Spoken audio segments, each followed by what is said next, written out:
11 уапсени и еден во бегство, најверојатно во Грција. Обвинителството и МВР со детали за аеродромската група, која преку лихварство од луѓе во финансиски проблеми успеала да извлече над 2 милиони евра. МВР објави и снимки од запленети луксузни возила и мотоцикли, кои биле купувани од парите стекнати со лихварство и потоа легализирани со исплати од фирма која исто така е опфатена со истрагата. Групата ги наплаќала долговите со камата од 5 или 15 од 100 месечно, а доколку должниците не враќале, дополнително ја зголемувале каматата. Од оштетените барале да им бидат вратени позајмените парични средства со пресметана камата или месечно да го исплаќаат износот по основна камата.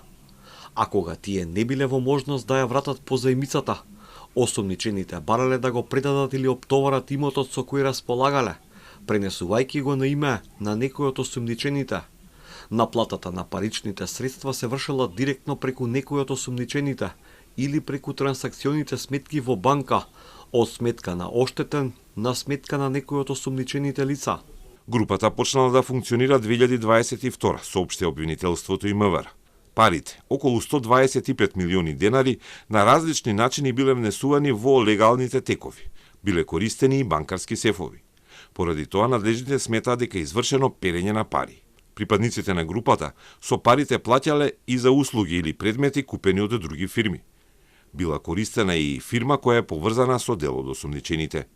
Дел ги презеле на сопствени сметки и со нив вршеле плаќање на своите животни потреби.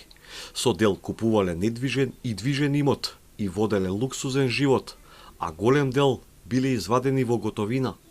Уапсените се на возраст од 25 до 73 години. Истрагата проверува дали припадниците на групата учествувале или организирале и палење на автомобили на своите должници.